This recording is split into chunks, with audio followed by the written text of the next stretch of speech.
Técnica complementaria. Desintoxicación digital.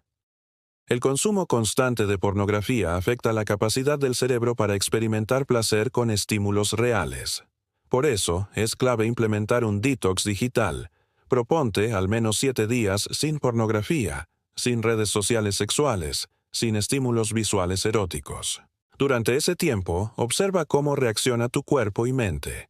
Puede haber ansiedad, irritación, sueños sexuales intensos. Todo eso es parte del proceso de recalibración.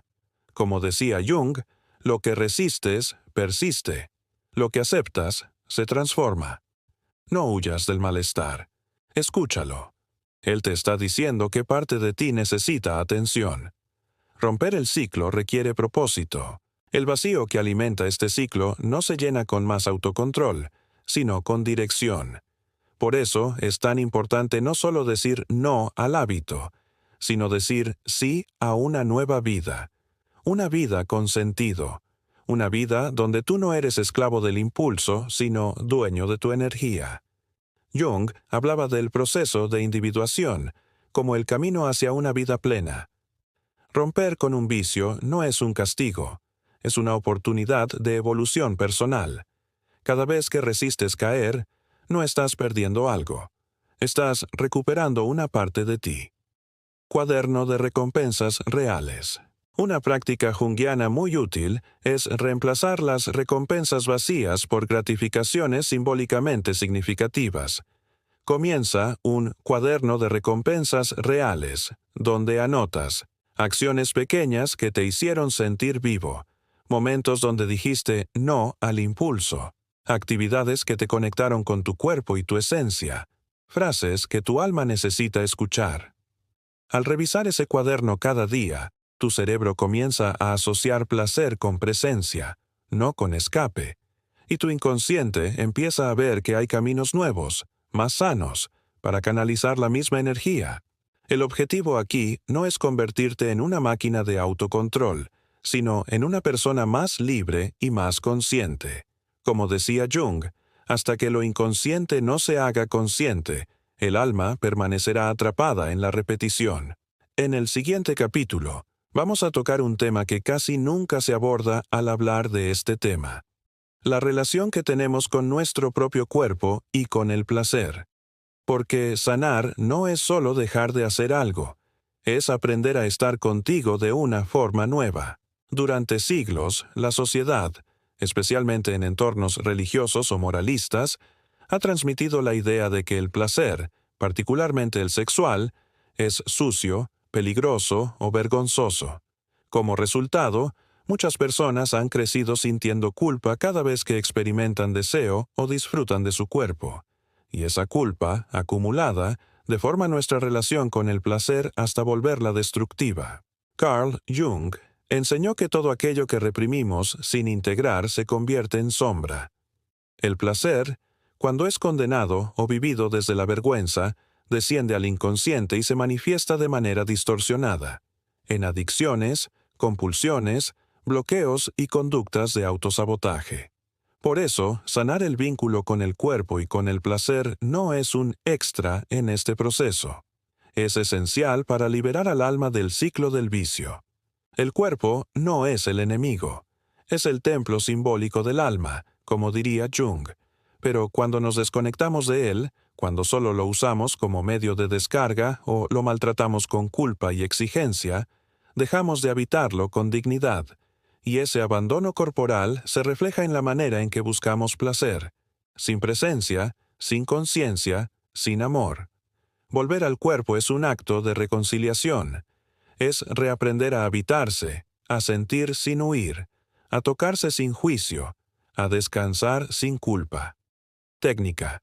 Tacto consciente. Una práctica poderosa para sanar esta relación es el tacto consciente.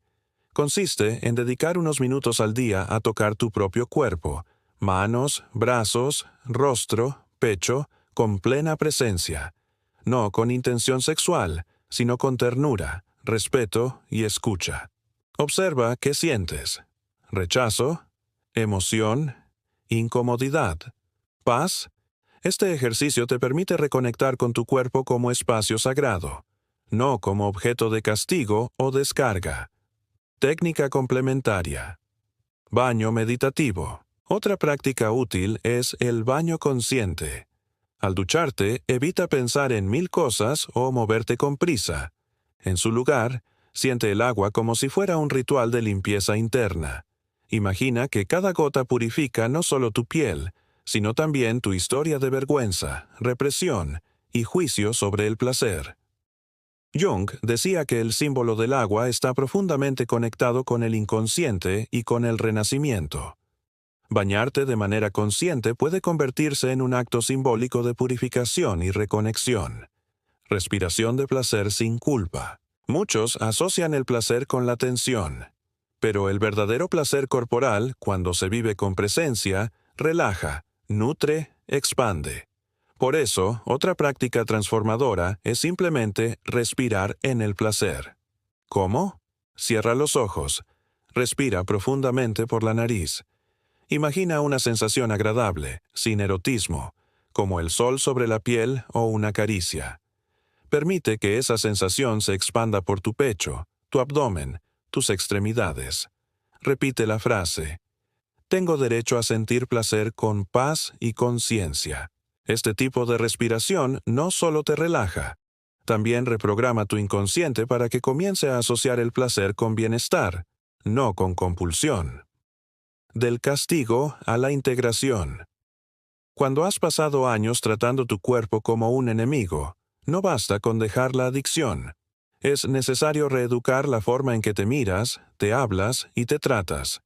Jung hablaba de la importancia de integrar lo instintivo, lo sensual, lo corporal, como parte de la totalidad del ser. No puedes llegar al self si reniegas del cuerpo que lo contiene. Es común que, al intentar salir de la masturbación compulsiva, muchas personas adopten una postura de rigidez. Se prohíben sentir, se castigan por cualquier deseo, se tensan ante cualquier estímulo. Pero eso solo alimenta la sombra, porque lo que reprimes sin integrar, tarde o temprano vuelve con más fuerza. La clave está en vivir el placer desde un lugar nuevo, no como evasión, sino como celebración, no como descarga, sino como comunión, no como adicción, sino como presencia. El placer como portal de conciencia. Jung no hablaba del placer directamente como lo hacían Freud u otros, pero sí lo entendía como una manifestación natural del alma vital cuando está en armonía. Cuando estás presente en tu cuerpo, sientes la vida con más intensidad.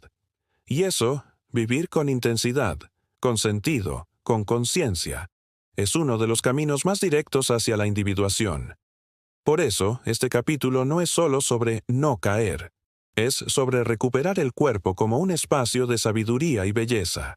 En el próximo capítulo vamos a abordar otra raíz profunda de la compulsión, la falta de vínculos emocionales reales, porque muchas veces buscamos en la pantalla lo que no estamos recibiendo, ni dando, en nuestras relaciones humanas. Una de las razones más profundas por las cuales tantas personas caen en la adicción a la masturbación y al consumo excesivo de pornografía no tiene que ver con el sexo, sino con la soledad emocional. Y no hablamos necesariamente de estar solos físicamente, sino de no sentirse visto, comprendido o conectado a un nivel profundo. Carl Jung decía que la soledad no proviene de estar sin personas, sino de ser incapaz de comunicar las cosas que para ti son importantes. En otras palabras, no nos sentimos aislados porque estemos solos. Nos sentimos aislados porque vivimos relaciones superficiales, vacías o inauténticas. La pornografía, en ese contexto, aparece como un sustituto de intimidad. Ofrece un acceso rápido, sin riesgo, sin exposición emocional.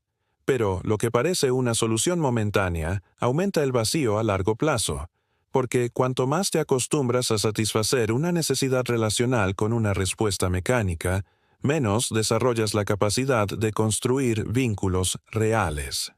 ¿Y qué tiene que ver esto con Jung? Mucho.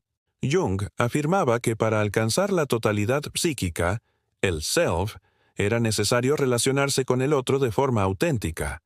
porque el otro es espejo, es reflejo, es desafío. A través del otro descubrimos nuestras heridas, nuestras luces, nuestras máscaras. Pero cuando evitamos esa exposición, nos encerramos en un mundo interno que se vuelve cada vez más estrecho.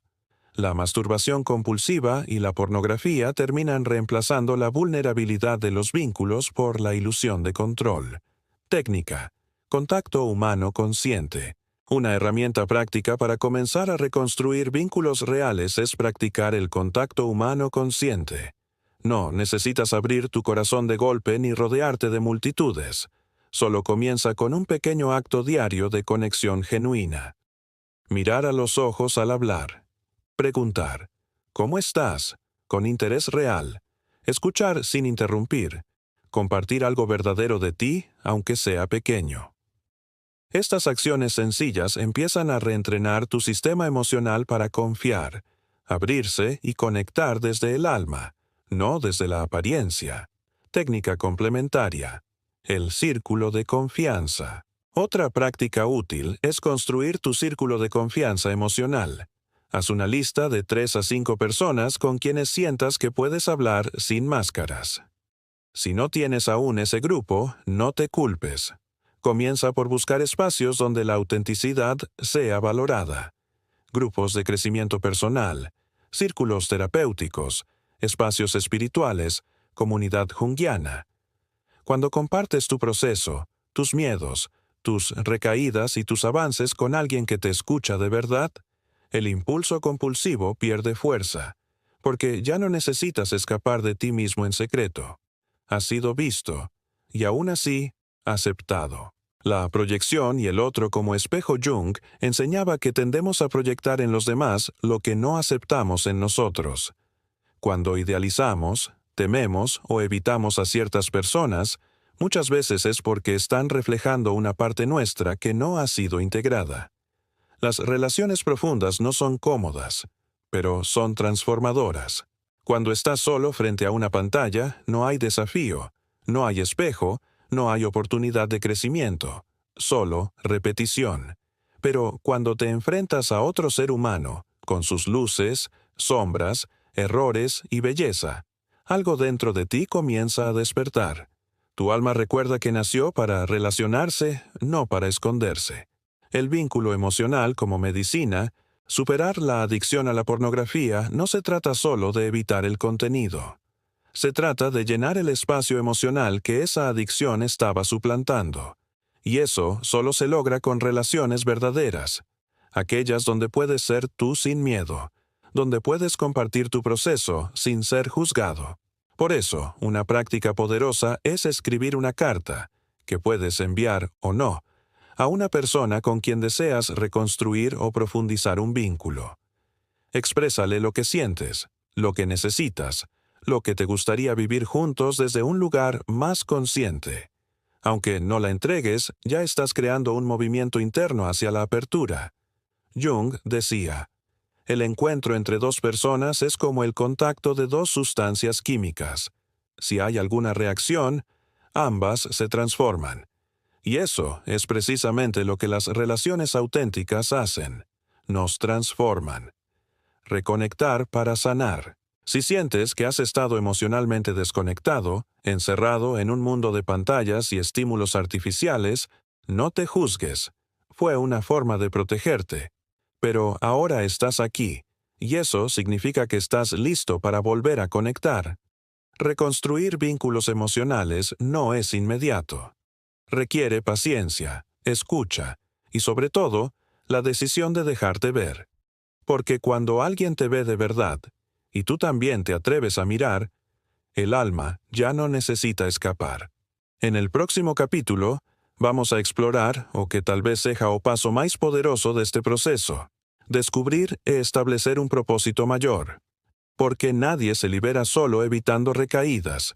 Uno se libera cuando encuentra algo tan valioso que deja de necesitar esconderse. Uno de los errores más comunes cuando se intenta superar un vicio es centrarse únicamente en dejar de hacer algo. Pero la verdadera transformación no surge del vacío. Nadie se libera solamente eliminando un hábito. Se libera cuando encuentra algo más grande que le inspire a avanzar. Ese algo es el propósito. Carl Jung afirmaba que quien tiene un porqué para vivir puede soportar casi cualquier cómo. El propósito, desde la visión junguiana, no es una meta externa impuesta por la sociedad. Es un llamado interno, una dirección que nace del alma y que nos guía hacia la plenitud. Cuando perdemos ese norte, caemos fácilmente en la repetición, la apatía, la compulsión. Pero cuando lo recuperamos, la energía antes usada para escapar se convierte en fuerza para crear. Piénsalo así. ¿Para qué dejarías un hábito que te da placer inmediato, aunque te lastime? Solo lo harías si tuvieras algo más significativo que te mueve desde dentro. Algo que te recuerde que tu vida vale más que un ciclo de gratificación instantánea. Técnica. Mapa del propósito personal.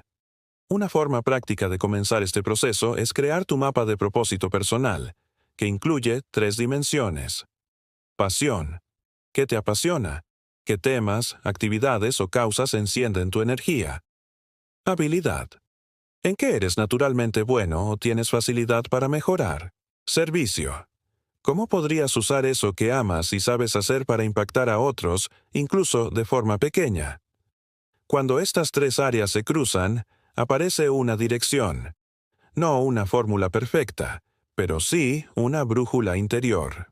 Por ejemplo, Sebastián, de 27 años, comenzó este trabajo después de años de lucha con el porno. Al explorar su mapa, descubrió que siempre había amado la escritura, tenía talento para comunicar y que quería ayudar a otros jóvenes que pasaban por lo mismo. Hoy, escribe un blog sobre masculinidad consciente y recuperación emocional. Su impulso no desapareció de la noche a la mañana, pero su propósito se volvió más fuerte que la compulsión. El self como guía. Para Jung, el propósito no es una elección lógica. Es una revelación del self, esa totalidad psíquica que te llama a ser quien realmente eres. El proceso de individuación, el camino hacia ti mismo, requiere atravesar sombras, superar máscaras y finalmente alinearte con una vida que tenga sentido para ti, no para los demás. La adicción, en este contexto, no es solo un problema conductual, es un síntoma de desorientación del alma. Es el grito silencioso de un ser que ha olvidado por qué está aquí. Recuperar el propósito, entonces, no es un lujo. Es una necesidad vital. Técnica. Visión escrita del yo futuro. Otro ejercicio poderoso es escribir una carta desde tu yo del futuro. Imagina que han pasado 5 años y has superado tu adicción. Estás alineado con tu propósito. ¿Cómo vives? ¿Qué haces al despertar? ¿Con quién te rodeas? ¿Qué has creado o compartido? ¿Cómo te sientes contigo mismo? Este tipo de visualización junguiana no es fantasía. Es una forma de activar símbolos internos que orientan al inconsciente hacia nuevas rutas. Es, en palabras de Jung, un diálogo entre el yo presente y el arquetipo del ser completo que habita en ti. Del vicio a la misión. Cuando estás comprometido con algo mayor, tu energía ya no busca huir. Busca construir. El tiempo que antes se iba en culpa y repetición comienza a convertirse en minutos de creatividad, de servicio, de expansión. No necesitas tener todo claro. Solo necesitas dar el primer paso. Tal vez es leer un libro que te inspire, comenzar un proyecto personal, ofrecer tu ayuda a alguien que lo necesita. Propósito no significa grandiosidad, significa dirección. Jung escribió: "No hay despertar de la conciencia sin dolor". Pero también sabía que todo dolor tiene una función: despertarnos a un nuevo nivel de verdad. Si esta adicción te ha llevado al límite, que también sea el inicio de tu regreso. No a quien eras antes, sino a quien estás llamado a ser. Desde ese día, Alejandro cambió por completo su rutina. Destinó recursos para trasladar a Carmen a una clínica especializada, con cuidados personalizados y tratamientos de calidad. No quería perder ni un minuto más. Sabía que el tiempo era limitado.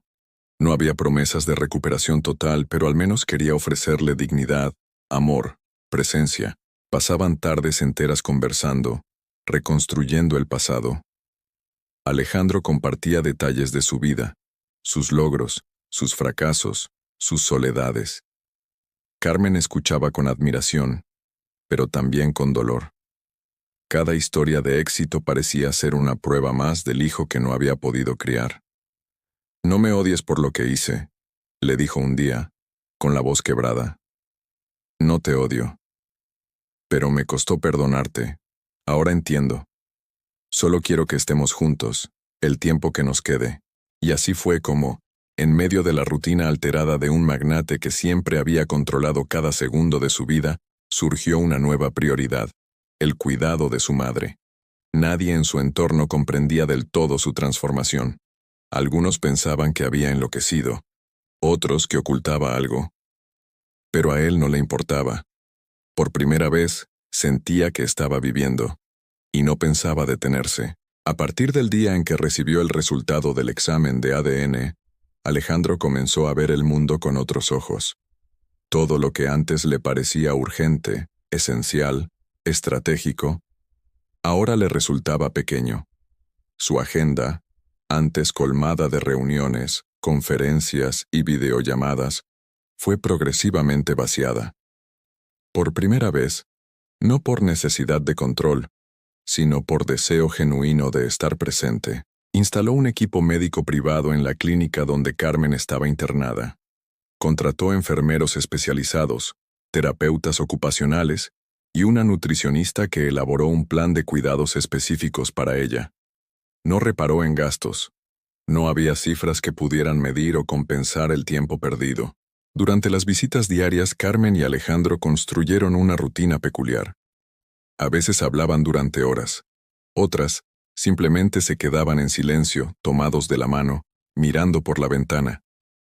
En los días de mayor lucidez, ella contaba historias de su juventud, cómo le gustaba bailar en las plazas del centro, cómo aprendió a coser con su abuela, cómo soñaba con ser maestra.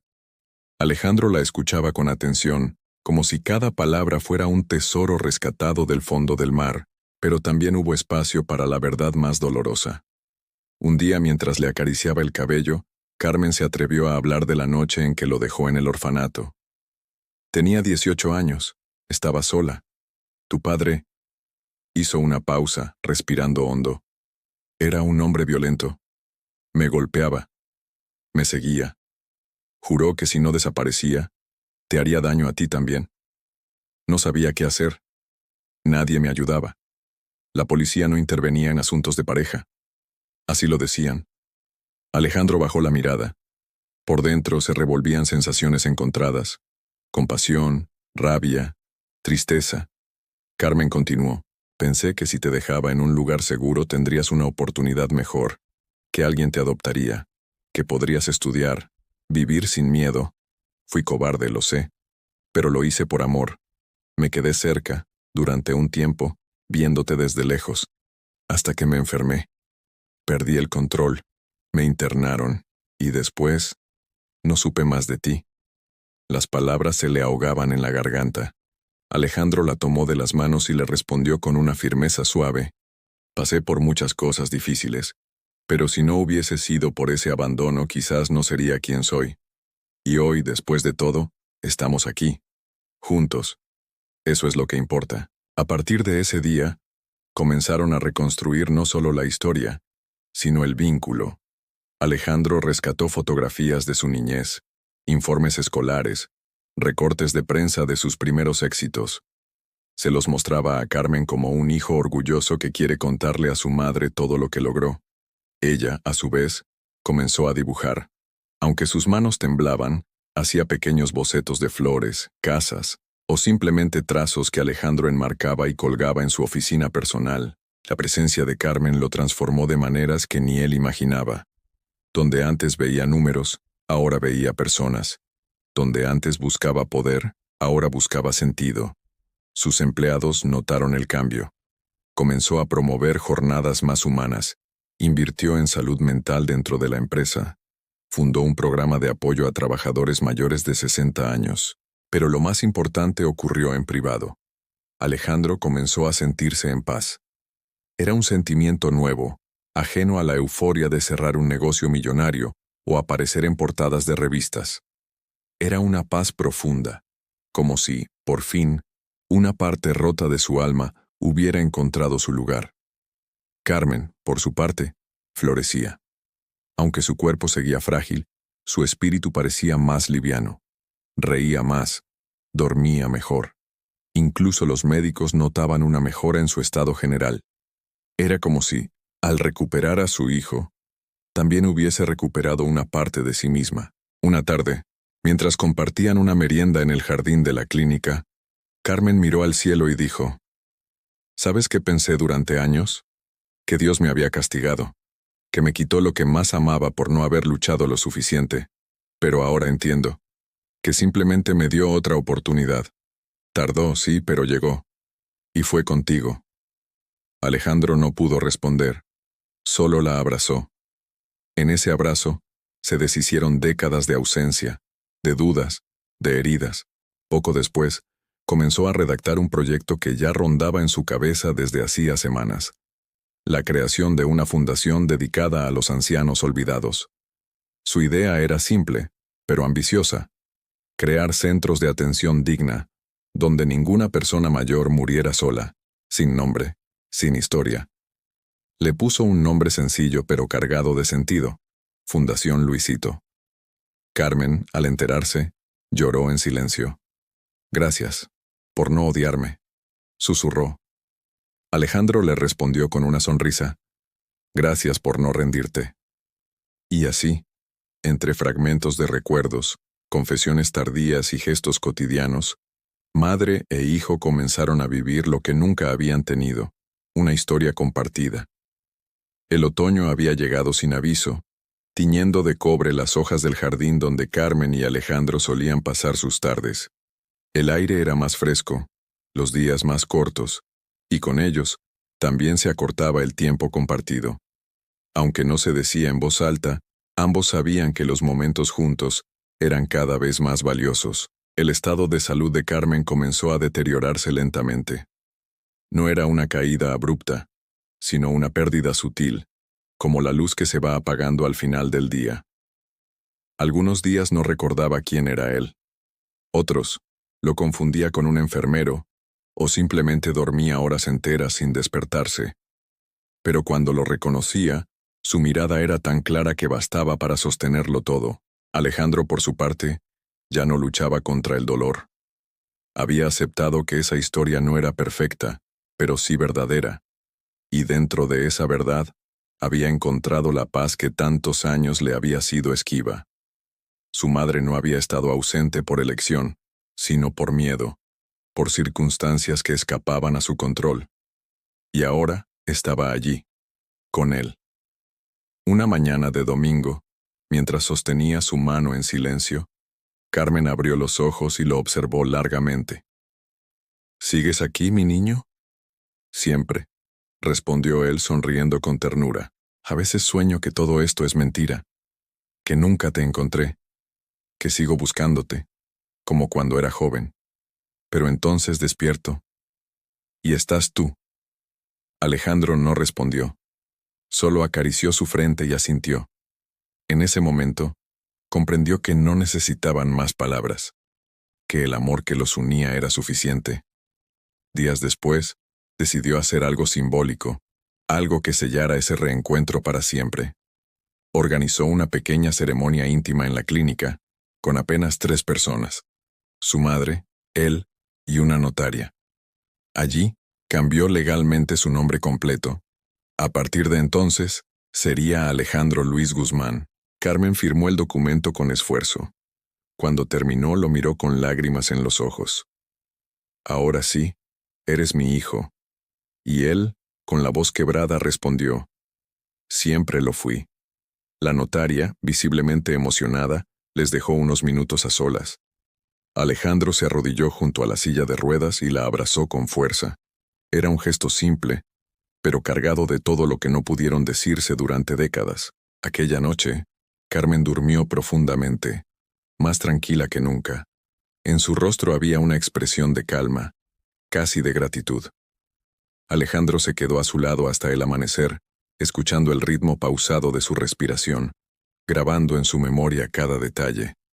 Sabía que el final se acercaba, pero también sabía que, al fin, lo habían vivido juntos. Y eso lo cambiaba todo. La vida, dicen, es un tejido de heridas y cicatrices. Algunas se ven, otras se esconden bajo capas de silencio. Alejandro y Carmen habían comenzado a coser, con hilos de ternura y tiempo, las partes rotas de su historia. No pretendían borrar el pasado, pero sí darle un nuevo sentido. Tras la ceremonia del cambio de nombre, algo cambió entre ellos. La relación que habían estado construyendo desde la intuición, desde el afecto espontáneo, ahora se asentaba en una certeza legal y emocional. Eran madre e hijo. Con ese lazo oficialmente restaurado, los momentos compartidos adquirieron una intensidad distinta. Cada conversación, cada caricia, cada mirada tenía el peso de lo irrepetible. Los médicos, sin ser optimistas, reconocían que Carmen había mejorado. No en términos clínicos definitivos, pero sí en calidad de vida. Respondía mejor a los estímulos, participaba en las sesiones de fisioterapia e incluso volvió a escribir pequeños poemas que Alejandro coleccionaba como si fueran oro.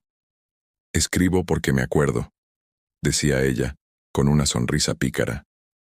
Uno de esos días, mientras miraban juntos un álbum que Alejandro había mandado hacer con fotos de su infancia, ella lo señaló en una imagen del orfanato y susurró: «Te veía de lejos, ¿sabes? A veces me escondía detrás del muro solo para confirmar que estabas vivo, que respirabas, que caminabas derecho». Alejandro cerró los ojos por un instante. Imaginó a esa mujer joven, frágil y asustada, espiando entre sombras al niño que había dejado para proteger. El dolor de esa imagen era insoportable, pero también liberador. Ella había estado allí, aún desde la distancia. «¿Por qué no entraste?», preguntó, sin juicio, sin reproche. «Porque me hubiera quebrado. Porque te hubiera querido llevar conmigo y no tenía nada para ofrecerte. Ni un techo, ni comida, ni paz. Solo miedo. Y tú merecías algo mejor». Las palabras cayeron como un bálsamo sobre heridas antiguas. No las cerraban del todo, pero las limpiaban. En paralelo, Alejandro continuaba con el desarrollo de la Fundación Luisito. Su visión era clara: crear espacios donde los adultos mayores fueran tratados con dignidad, cuidados, escuchados. Lugares donde la vejez no fuera sinónimo de abandono. Invirtió capital propio, convocó especialistas en geriatría, psicólogos, arquitectos humanistas. Quería que el primer centro piloto llevara el nombre de su madre, Hogar Carmen de Los Ángeles. Cuando le contó a ella sobre el proyecto, Carmen se emocionó profundamente. «Todo eso por mí, por nosotros, y por todos los que nadie quiere ver». El día que visitaron juntos el terreno donde se construiría el primer hogar, Carmen fue transportada en una camilla especial. Aunque el sol le molestaba los ojos, no quiso perderse ni un detalle. «¿Y aquí pondrán un jardín?» «Sí, grande, con rosales, como los que te gustaban». Ella sonrió, y por un instante pareció olvidar todo el dolor vivido. «Entonces vale la pena todo», murmuró. En esos días finales, también compartieron silencios necesarios. Alejandro le confesó que, a pesar de todo su éxito, nunca había sentido que pertenecía a ningún lugar, que su vida había sido una sucesión de logros sin raíces. Carmen lo escuchó en silencio. Luego le acarició el rostro y dijo: «Ahora tienes una raíz. Yo soy tu raíz».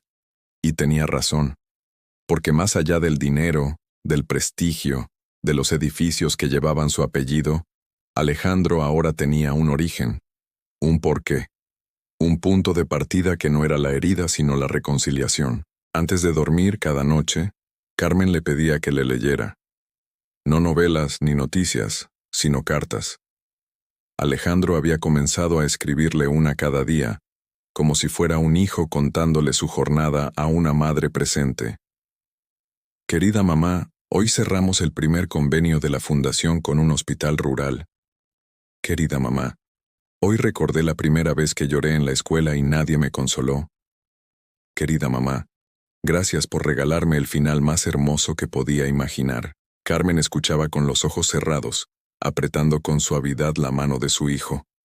A veces se dormía en medio de la lectura. Otras, pedía que repitiera una parte. En todas, se sentía acompañada.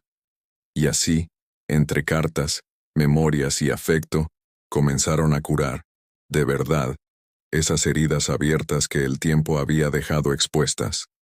No todas cicatrizaron del todo, pero ya no dolían como antes, porque ahora dolían juntos. La inauguración del primer centro de la Fundación Luisito fue un evento íntimo, sin grandes discursos ni cámaras. Alejandro no quería un espectáculo. Quería un símbolo. Algo que quedara más allá de las fotos. Algo que trascendiera su nombre y se convirtiera en refugio para otros. El lugar era hermoso, lleno de luz natural, con jardines amplios, pasillos sin barreras, salas decoradas con arte local y, sobre todo, personas comprometidas con cuidar desde la humanidad, no desde la rutina. En el ingreso una placa sencilla decía, Hogar Carmen de Los Ángeles, donde nadie termina olvidado. Carmen no pudo asistir, su salud ya no lo permitía, pero Alejandro le llevó un video del recorrido, le mostró cada rincón, cada sonrisa, cada gesto de los nuevos residentes que llegaban con miedo y encontraban calidez.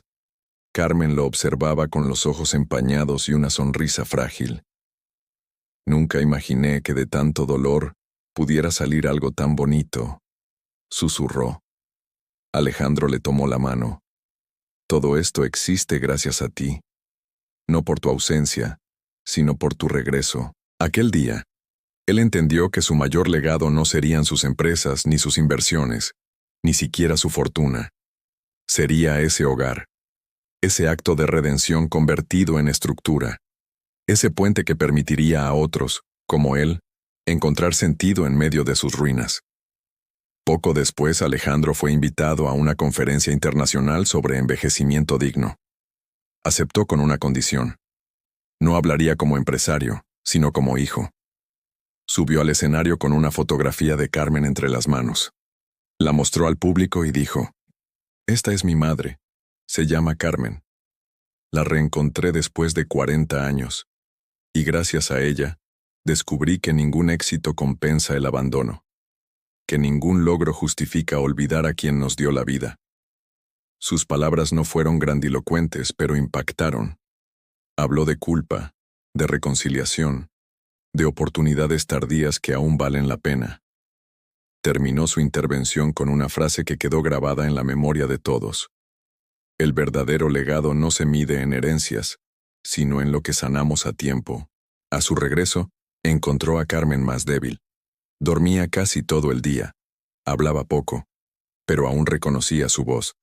Alejandro se sentaba a su lado y le leía fragmentos de cartas que otros residentes del hogar habían empezado a escribirle. Agradecimientos, historias, recuerdos. Era como si, incluso desde su lecho, ella siguiera dando.